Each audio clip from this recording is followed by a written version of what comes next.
Lokprashna news 24 जनतेच्या आवाजाचं व्यासपीठ।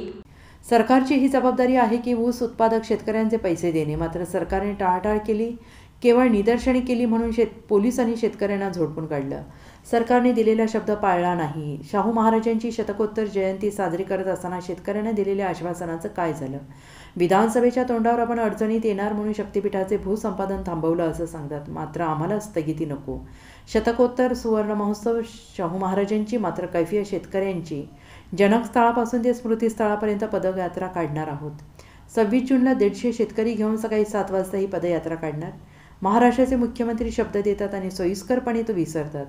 सरकारला शाहू महाराजांची सुबुद्धी द्यावी यासाठी आम्ही पदयात्रा काढणार आहोत। मुख्यमंत्री शब्द देतात मात्र सोयीस्करपणे विसरतात। न्यायव्यवस्थेवर तर कसा विश्वास ठेवायचा? शक्तिपीठ महामार्गाच्या माध्यमातून शेतकऱ्यांची फसवणूक सुरू आहे।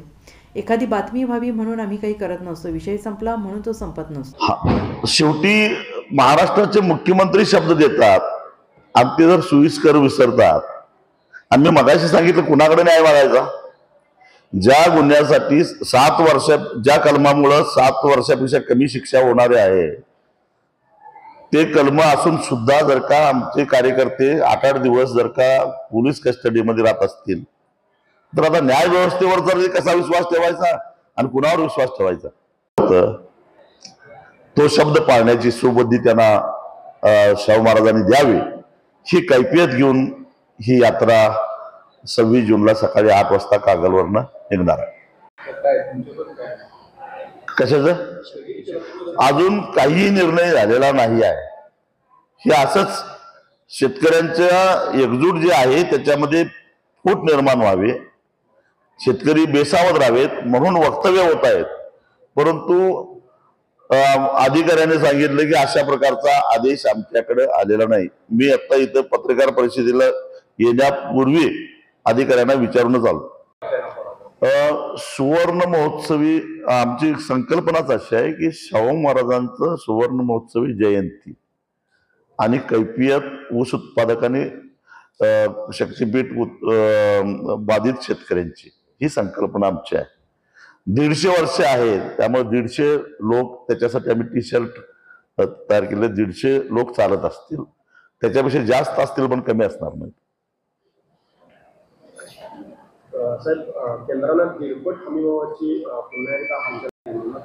विषय संपला असं होऊन विषय संपत नसतो, त्याला आदेश द्यावा लागतो। आणि तो आदेश आलाय का? आला असला तर चंद्रकांत दादांनी तो दाखवावा किंवा दादा भुसेंनी तो दाखवावा। आम्ही हा आदेश काढलेला आहे आणि आम्हाला स्थगिती नको आहे, कारण आम्हाला जमिनीच द्यायची नाहीत, कारण हजारो शेतकरी भूमिहीन होणार आहेत, त्यामुळे रद्द पाहिजे। कुणासाठी चाललाय शक्तिपीठ? कुणी मागणी केली? कुठं वाहतुकीची समस्या निर्माण झालेली आहे? नक्कीच आहे, तो रस्ता नीट चालत नाही, तो तोट्यात चाललेला आहे। हे मी म्हणतो म्हणून तुम्ही विश्वास ठेवण्याची गरज नाही। राष्ट्रीय महामार्ग प्राधिकरणाच्या अधिकाऱ्यांना तुम्ही विचारा की खरोखरच तुम्ही जो काही रस्ता बांधलेला आहे तो नफ्यात आहे का तोट्यात आहे, ते सांगतील। आम्हाला अपेक्षित टोल वसूल होत नाही म्हणून। काही लोक म्हणतील भविष्याचा वेध घेऊन आम्ही रस्ता करतोय, त्याच्यासाठी आता गरज नाही ना, आहे तो चालू देत, तो त्याच्यावर गर्दी होऊन देत, पण मग पर्यायी रस्ता 22 वर्षांनी करा ना, आता कशाला करताय तुम्ही? राजर्षी शाहू महाराजांची शतकोत्तर सुवर्ण महोत्सवी जयंती साजरा होतोय। राज्य सरकार मोठ्या धूमधाम पद्धतीने तो साजरा करीत आहे, परंतु हे करत असताना ज्या शाहू राजांनी शेतकऱ्यांच्यासाठी प्रचंड काम केलं, त्या शेतकऱ्यांची अवस्था काय आहे? राज्याच्या मुख्यमंत्र्यांनी आश्वासन देऊन सुद्धा गेल्या वर्षी शेतकऱ्यांना ऊसाचे पैसे मिळालेले नाहीत। ज्या शाहू महाराजांनी शेतकऱ्यांच्यासाठी एवढं काम केलं, त्या शाहू राजांच्या जिल्ह्यामध्ये अनेक शेतकरी भूमिहीन होत आहेत। त्यामुळं शक्तिपीठ महामार्ग रद्द करावा आणि सरकारनं मध्यस्थी केल्याप्रमाणे शेतकऱ्यांचे 100 रुपये द्यावे, त्या मागणीसाठी शाहू महाराजांचं जनक स्थळ ते शाहू महाराजांची स्मृतीस्थळ या ठिकाणी शेतकऱ्यांची 150 पोरं घेऊन 26 जून रोजी शाहू जयंतीला सकाळी 8 वाजता कैफियत यात्रा घेऊन मी कोल्हापूरला जाणार आहे. कागल ते कोल्हापूर साकडे घालतो तेव्हा काही ना काही यश मला मिळतं. 2011ला मी पांडुरंगाला साकडे घालून बारामतीला निघालो. जवळजवळ टनाला 600 रुपये मिळाले.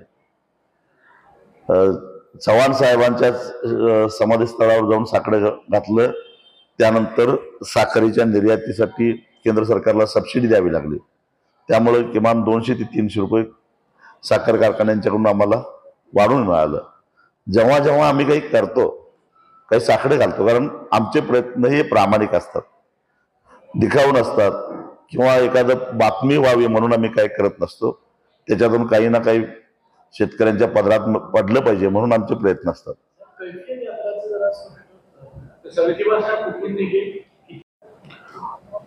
ऑक्टोबर नोव्हेंबर मध्ये ऊस उत्पादक शेतकऱ्यांच्या प्रश्नावर स्वाभिमानी शेतकरी संघटनेनं एक प्रचंड असं आंदोलन केलेलं होतं. आणि त्या आंदोलनामध्ये प्रामुख्यानं मागणी होती ती मागील वर्षी तुटलेल्या ऊसापासून FRP देऊन सुद्धा कारखान्यांना जो फायदा झालेला आहे त्या फायद्यातला हिस्सा शेतकऱ्यांना मिळाला पाहिजे. किमान 400 रुपयाची आमची मागणी होती. आणि त्या आंदोलनाच्या दरम्यान 23 नोव्हेंबर 2023ला जेव्हा पुणे बेंगलोर राष्ट्रीय महामार्ग आम्ही रोखून धरला होता जवळपास 10 तास, त्यावेळी महाराष्ट्राच्या मुख्यमंत्र्यांनी मध्यस्थी केली. शाहू महाराज त्या ठिकाणी आलेले होते. कोल्हापूरच्या पालकमंत्र्यांनी मध्यस्थी केली. आणि या सगळ्यांच्या मध्यस्थीमुळं असं ठरलं की ज्यांनी 3000 पेक्षा जास्त पैसे दिलेले आहेत त्यांनी अजून 50 रुपये शेतकऱ्यांना द्यायचे आणि ज्यांनी 3000 रुपयेपेक्षा कमी पैसे दिलेले आहेत त्यांनी 100 रुपये प्रति टन शेतकऱ्यांना द्यायचे. कोल्हापूर आणि सांगली जिल्ह्यातल्या सगळ्या साखर कारखानदारांनी जिल्हाधिकाऱ्यांना तशा प्रकारची हमीपत्र दिलेली होती. त्या संदर्भातला प्रस्ताव ऊस दर नियंत्रण समितीच्या संमतीसाठी म्हणून अनेक कारखान्यांनी पाठवलेले आहेत. काही कारखाने अजून पाठवायचे राहिलेले आहेत. परंतु सरकारची ही जबाबदारी होती पुढाकार घेऊन ऊस उत्पादक शेतकऱ्यांचे पैसे देण्याची. परंतु सरकारने टाळाटाळ केली. दरम्यानच्या काळामध्ये मुख्यमंत्री जेव्हा कोल्हापूर जिल्ह्याच्या दौऱ्यावर आलेले होते तेव्हा स्वाभिमानीच्या कार्यकर्त्यांनी त्यांना निदर्शनं केली.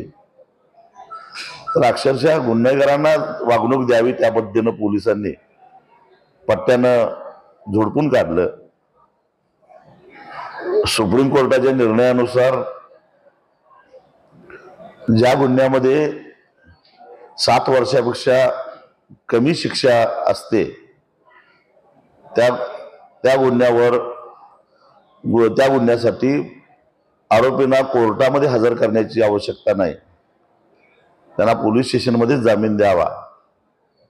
परंतु केवळ निदर्शनं केली त्यामुळं त्यांच्यावर जी कलमं घातली होती त्या कलमानुसार तो गुन्हा सिद्ध झाला असता तरी सुद्धा 3 महिन्यापेक्षा जास्त शिक्षा होऊ शकत नाही अशी कलमं होती. पण तरी सुद्धा स्वाभिमानीचे कार्यकर्ते 8 दिवस पोलीस कस्टडीमध्ये राहिले. कोर्टानेही त्यांना पोलीस कस्टडी दिली, PC दिली. राजकीय, सामाजिक, शैक्षणिक आपल्या भागातील तळागाळातील बातम्या तसेच इतर बातम्यांचे अपडेट घेऊन आम्ही लवकरच आपल्या भेटीला येत आहोत. पाहत रहा हिंगोली लोकप्रश्न न्यूज 24.